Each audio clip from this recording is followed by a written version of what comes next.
dosen S1 Bahasa Inggris Fakultas Keguruan dan Ilmu Pendidikan Universitas Pendidikan Madinah. Spesialisasi saya adalah mengajar ilmu English Skill dan ilmu English Teaching. Video ini merupakan video pernyataan diri dan unjuk kerja dosen Tridharma Perguruan Tinggi dalam bidang pengajaran. Dalam video ini saya akan menjelaskan teknik pengajaran dan metode yang saya ajar menggunakan teknik DIA yang mana singkatan dari D Delivery, I Interaction, A Assessment pada mata kuliah yang saya ampu yaitu Listening 3 yang berbobot 2 SKS dan biasanya diajarkan pada semester ganjil untuk semester 3. Dengan demikian mata kuliah ini sangat penting sekali karena mata kuliah ini dapat meningkatkan keterampilan berbahasa mahasiswa yang biasanya terintegrasi dengan skill-skill lain seperti speaking, reading, dan writing. Dan apalagi mata kuliah ini sangat membantu bagi mahasiswa sebagai calon guru untuk meningkatkan keterampilan profesionalisme mereka dalam bidang pekerjaan dan juga bidang lain. Mata kuliah Listening 3 ini memberikan latihan keterampilan mahasiswa dalam menyimak sehingga mahasiswa mampu menyimak wacana dalam bahasa Inggris seperti wacana deskripsi, narasi, argumentasi, eksposisi, dan lain-lain. Tentunya dalam bermacam-macam fungsi seperti fungsi bahasa transaksional dan intersaksional. Untuk capaian pembelajaran berdasarkan Common European Framework of Reference for Language, Listening 3 ini berada pada level C1 atau C1, yang mana mahasiswa akan mampu memahami prolog panjang tentang abstrak topik yang belum dikenal dalam situasi seperti job, interview, lecturer, dan meeting. Sehingga setelah menyelesaikan mata kuliah ini, mahasiswa diharapkan mampu menemukan finding atau the main idea dari wacana lisan yang didengar. Selanjutnya, mahasiswa mampu melatih keterampilan dalam listening for details. Selanjutnya, mahasiswa mampu melakukan reconstruction konteks dan juga memahami isi wacana lisan tentang describing object, berlatih membuat atau developing diagram, menginterpretasikan speaker opinion or attitude, mengidentifikasikan people mood or tone, dan terakhir adalah mahasiswa mampu membuat note or summary dari wacana yang didengar. Untuk capaian pembelajaran, mata kuliah ini menyajikan topik-topik yang dibarengi dengan praktek secara langsung yang diberikan selama 13 kali, dan adapun topik-topik yang diberikan antara lain pertama yaitu adalah job interview, kedua project management meeting, ketiga an interview about 2 books, keempat birthday party, selanjutnya catching up after a trip, selanjutnya challenges at work, innovation a business, introvert redressing the balance, rendering house, teach addiction, the helix, the history of hand gesture, dan yang terakhir adalah speak out to make a change. Nah, setelah kita tahu deskripsi singkat dari mata kuliah yang saya ajar, selanjutnya saya akan menjelaskan teknik mengajar saya dengan metode DIA. Yang pertama adalah delivery. Ada 2 strategi yang saya gunakan dalam delivery mata kuliah yang saya ajarkan, yaitu pertama adalah menggunakan listening worksheet test, yaitu mahasiswa akan diberikan listening test menggunakan worksheet yang saya ambil referensinya dari British Council yang tentunya sudah sesuai dengan level CEFR. Selanjutnya adalah focus group discussion atau FGD. FGD ini dilakukan untuk mahasiswa dapat menganalisa, berdiskusi dengan teman sejawat mereka, berdiskusi terkait bagaimana kemampuan mereka dalam melakukan tes. Dan yang terakhir, metode delivery yang saya gunakan yaitu Flip Classroom. Flip Classroom digunakan untuk meningkatkan kemampuan analisis mahasiswa dengan mengakses informasi dari YouTube maupun sumber bacaan yang lain. Metode pengajaran saya yang kedua yaitu interaction. Dalam hal ini saya akan menjelaskan bagaimana cara saya berinteraksi dengan mahasiswa saya. Dalam interaksi saya menggunakan sistem pengajaran blended learning, yaitu 50% metode mengajar secara online dan 50% mengajar secara offline. Online saya menggunakan platform Zoom Meeting dan offline saya mengajar secara langsung dalam kelas. Baik secara online dan offline, saya selalu memberikan kesempatan kepada mahasiswa saya untuk berinteraksi secara dua arah, sehingga tidak semua mahasiswa dapat berkesempatan untuk bertanya, mendiskusikan isu-isu yang tidak mereka pahami, dan juga bertanya bagaimana untuk meningkatkan kemampuan mereka. Metode ajar saya yang terakhir adalah assessment. Dalam hal ini saya akan menjelaskan bagaimana cara saya memberikan nilai kepada mahasiswa saya. Setiap awal perkuliahan saya selalu menyampaikan kontrak perkuliahan. Dalam kontrak perkuliahan di sana sudah tertuang nilai-nilai atau bobot nilai dari setiap materi dalam mata kuliah ini.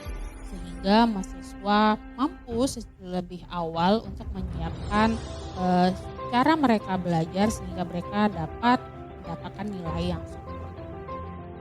Berikut adalah skema penilaian yang saya berikan kepada mahasiswa saya. Yang pertama adalah kuis. Kuis saya berikan 15%, weekly assignment saya berikan 30%, participation itu nilainya 15%, midterm test itu 15%, dan final test itu 25%. Jadi total nilai yang saya berikan akan 100%. Saluran yang kedua dalam interaksi saya yaitu menggunakan WhatsApp group. Jadi setiap semester, setiap mata kuliah saya memiliki WhatsApp group, yang mana dalam WhatsApp group saya berinteraksi dengan mahasiswa untuk memberikan feedback dan juga memberikan arahan-arahan kepada mahasiswa dalam setiap pembelajaran. Saluran ketiga dalam interaksi saya menggunakan sistem asinkronus dengan menggunakan LMS atau e-learning. Sistem pembelajaran asinkronus ini digunakan untuk menyampaikan materi, bahan ajar, kuis, ataupun perkuliahan secara online. Manfaat yang saya dapatkan atau didapatkan oleh mahasiswa menggunakan sistem pembelajaran asinkronus ini adalah mahasiswa dapat belajar kapan saja, di mana saja secara fleksibel, dan juga mahasiswa tidak dituntut untuk bagaimana belajar secara cepat. Tidak jauh berbeda dengan manfaat yang diberikan saya bagi dosen. Selanjutnya saya akan memberikan cuplikan video pembelajaran saya untuk mata kuliah listening 3 yang saya lakukan di dalam kelas secara offline.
So guys, untuk mana ini adalah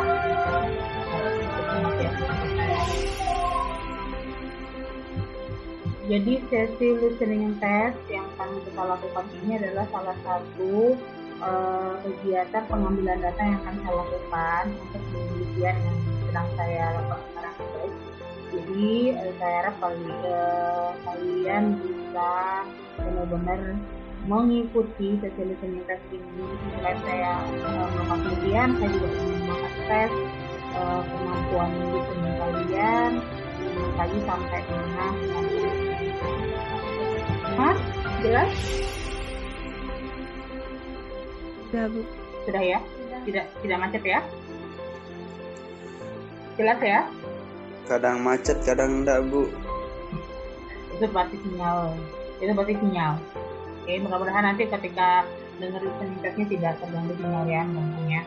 Oke, Oke, jadi CEFR ini adalah is the indicator for the to assess the ability in English in teaching English itu, dan dalam in our curriculum, especially for itu in Mataram bahasa Inggris, we use CEFR as the best the baseline of assessing ability for indicator for English language students English language. Jadi kita menjadikan ini sebagai indikator pencapaian ya comprehension kalian, baik itu reading, speaking, listening, or writing. So you can find many references, many journals, many information about CEFR. And so, nah ini adalah level ya, level yang menjadi referensi kemampuan peserta didik yang memang ingin menekuni bahasa Inggris. Dalam CEFR sendiri, International European ya, jadi dia ini memang base-nya itu adalah di Eropa. Jadi ada 3 level kan, yang akan dicapai, yang seharusnya dicapai kalau memang ingin comprehend dalam skill bahasa Inggris. Jadi ada basic, ada independent, ada proficient. Sama lah kayak ketika kalian membuat silabus dan proposal kemarin itu kan ada 3 level yang kalian buat. Nah, untuk level basic sendiri itu ada 3, ada A1, A1 dan A2. Kalau independent itu ada B1, B2, dan kalau proficient itu B1 dan B2. Kalau proficient itu adalah the highest gitu ya. Jadi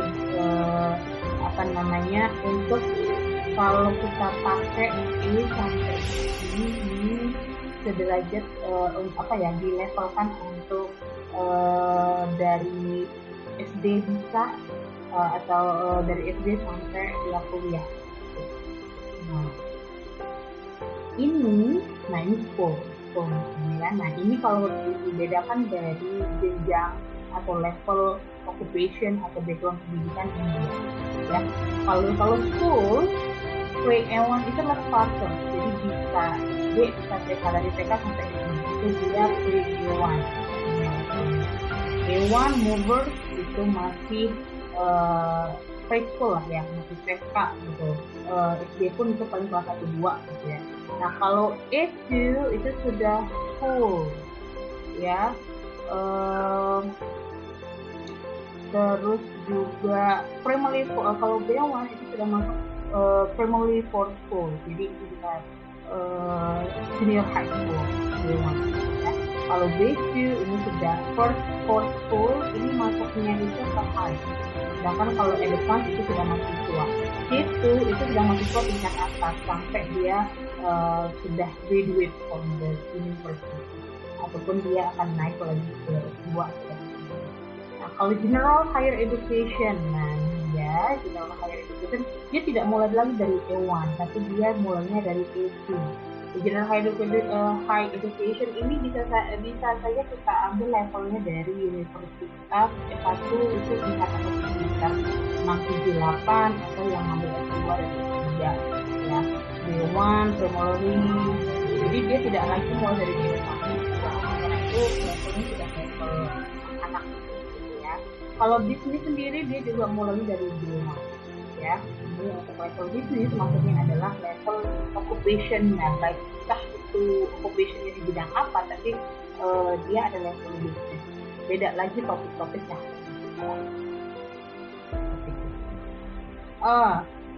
Terus ini ada indikator lagi. Nah, ini nih. Jadi setiap level itu indikatornya apa sih? Apa sih yang membedakan beginner, pre-intermediate, intermediate English, upper intermediate, advanced English itu apa sih indikator yang membedakan setiap level ini? Nah, kalau A1 beginner, the listening practice to help you understand familiar words and basic phrases where people speak slowly and clearly. Situation include meeting people, shopping, and communicating. Jadi kalau level beginner itu adalah level di mana kalian mampu ya untuk mendengarkan kata-kata percakapan in basic phrase ya dalam frase atau ekspresi yang dasar ya, people speak slowly and clearly. Nah, percakapan yang akan kalian dengarkan kalau untuk level basic ini tidak bisa kita memberikan percakapan yang panjang, yang cepat dan kata-kata yang sulit. Ya, kita memberikan percakapan atau audio percakapan yang jelas gitu pengucapannya dan slow. Dan situasinya pun ya sederhana, seperti meeting people, go shopping, atau di sekolah atau di tempat kerja. Kalau level pre-intermediate, listening practice.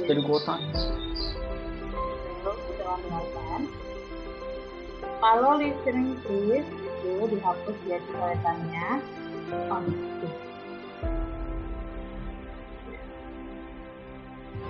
Nah, kalau pre-intermediate listening practice to help you understand common vocabulary and expression in short, clear dialogue situation untuk simple explanation, introduction, message, Kalau sudah masuk ke intermediate, itu indikator skill yang harus dicapai sih. Seperti tadi satu orang yang mendengarkan itu adalah mereka sudah mampu untuk memahami vocabulary and expression in short. Jadi walaupun dalam audio itu percakapan cepat, mereka sudah nangkep nih ekspresi apa yang mereka dengarkan, maknanya apa, pokoknya apa, gitu. Secara clear dialognya. Dan situasi-situasi yang akan mereka dengarkan itu situasi yang masih ya simple ya, kayak penjelasan atau presentasi, introduction, untuk langsung mendialog-dialog langsung dan lain-lain.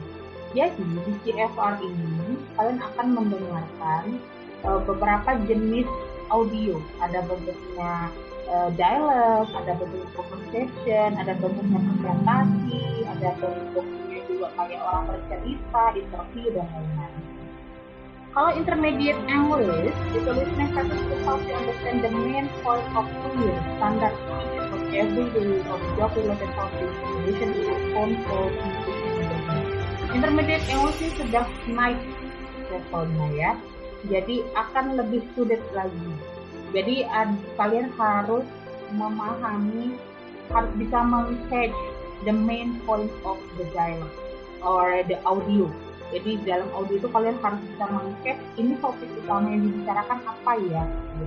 Dan pastinya topik-topik yang akan kalian dengarkan itu atau isi dari audionya itu akan related dengan situasi berdasarkan levelnya. Kalau intermediate tadi misalnya sudah upper school ya tentang job, phone call dan lain-lain. Oke. Terus ini per intermediate sudah ya. Nah, tadi intermediate English ya. Nah, kalau per intermediate ini paling fokusnya tentang broadcast, review, presentasi, lecture. Jadi ada situasi ketika guru atau dosen sedang mengajar kayak presentasi. Nah, kalian harus meng-catch itu apa itu. Kalau advance, ini untuk listening ya guys. Jadi listening itu sampai A1 sampai C1. Listening practice to help you understand accent, standard speech, or abstract, complex, or unfamiliar topics. Jadi kalau sudah level advance, itu kalian sudah harus meng-catch, harus sudah menangkap makna dari topik-topik yang jarang sekali kalian dengarkan. Jadi kalian akan menangkap standar speech tentang abstract, tentang history misalnya, tentang eksperimen misalnya. Jadi topik-topik yang kalian dengarkan itu akan lebih sulit, dan jenis audionya pun tidak lagi berbentuk conversation atau dialog, pasti akan menjadi monolog panjang. Nah, itu level CEFR. Nah, kenapa saya melakukan penelitian ini? Itu karena saya ingin menilai kalian mahasiswa UTM Mataram, khususnya kalau di bahasa Inggris itu berada di level yang mana. You already in 4th semester now, so you have done listening 1, listening 2, and listening 3. Kalian sudah melalui listening 1, 2, dan 3, betul kan? Nah, jadi saya ingin meng-assess sekali lagi kemampuan listening kalian itu sudah di level mana. anak semester 4 UNY Mataram, UNY Mataram itu apakah masih di level beginner, intermediate, pre-intermediate, intermediate, atau sudah naik ke advanced English. Jadi saya harapkan untuk 3 sesi listening ke depan, baik itu sekarang kita setia online, insya Allah kami ada rencana teman-teman dosen yang lain minggu depan kita akan offline, jadi offline minggu depan kita akan tes plus dengan kelanjutan untuk PM-nya ya guys ya. Oke, ada pertanyaan untuk CFR sebelum kita mulai? Halo? Are you there? Halo? Masih putus-putus suara saya, sinyal masih. Wow. Halo? Mam. Ada pertanyaan? Sudah jelas? Ada pertanyaan? Tidak ada? So, before you join listening test, you might first stay in quiet please. Kalau saya akan matikan audio saya, jadi kalian hanya akan mendengarkan itu listening testnya saja. Jadi saya harapkan kalian usahakan saat ini kalian berada di tempat yang cukup tenang, tidak lagi bersama anak kecil, tidak lagi sekitar kalian tidak terlalu crowded, tidak kalian lebih jelas mendengarkan audionya, karena kita tahu online itu ada segala dan lain-lain. Yang kedua, the second is prepare the paper and the pencil or the pen. Ya, jadi karena saya tidak menyebarkan worksheet saat ini, kalian usahakan menyiapkan kertas, orek-orekan buat kalian untuk menjawab worksheet ini. Nah, dan ketiga, gunakan alat bantu ya, use earphone or headset untuk memaksimalkan pendengaran kalian. Oke, siapa tahu audio dari HP atau laptop kalian tidak terlalu jelas, jadi kalau kalian lulus level beginner, kalau tidak lulus ya nanti kita kita pikirkan bagaimana peningkatan skill kalian. Oke, jadi dalam audio yang akan kalian dengarkan itu ada conversation between a manager and the staff. Itu jadi ada conversation the manager and the staff. Jadi before listening, jadi ini ada preparation text ya. So do the preparation text first, then listen to the audio and do the so I will give you 5 minutes to do this preparation. Ya, untuk apa preparation ini? Preparation ini adalah untuk membuka pemahaman kalian, untuk membrainstorming kalian. Kira-kira kalian akan mendengarkan wacana, topik atau sebentar saya ada gangguan.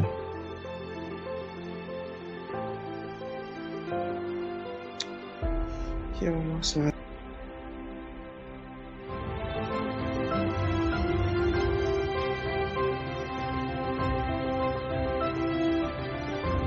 So, I will give you 5 minutes to do this preparation. Ya, jadi silahkan 5 menit ini untuk membrainstorming kalian, pemahaman kalian kira-kira saya mau dengerin pembicaraan tentang apa ya. Dan sekaligus ini untuk menambah kosakata. So, 5 minutes start from now. Jadi 8 lebih 5 kita akan tutup.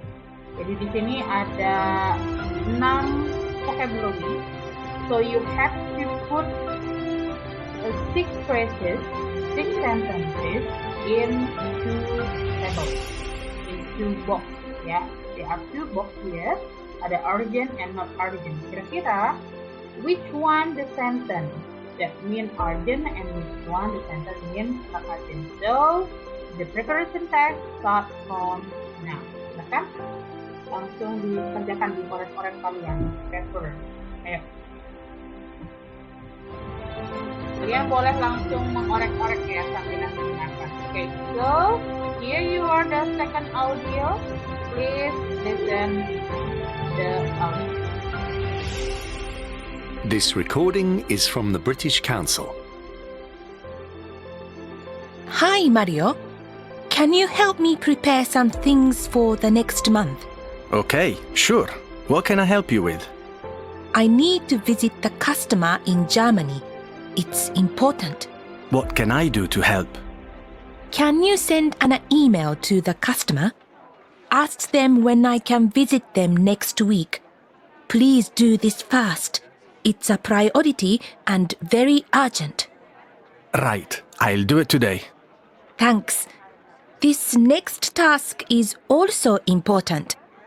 Can you invite everyone to the next team meeting? Yes, I will. But first, you need to book a meeting room. After that, please send everyone an email about it. Yes, of course. And finally, can you write a short report about our new project? I have to give a presentation to our managers next month. Please do it when you have time, sometime in the next 2 or 3 weeks. It's not too urgent. Sure, no problem. I can do it this week. There is no hurry. Take your time. Nah, itu dia tadi cuplikan video pembelajaran saya secara offline di dalam kelas. Demikian video pernyataan diri dan unjuk kerja dosen Tridharma Perguruan Tinggi dalam bidang pengajaran. Saya harap dapat memberikan manfaat. Terima kasih.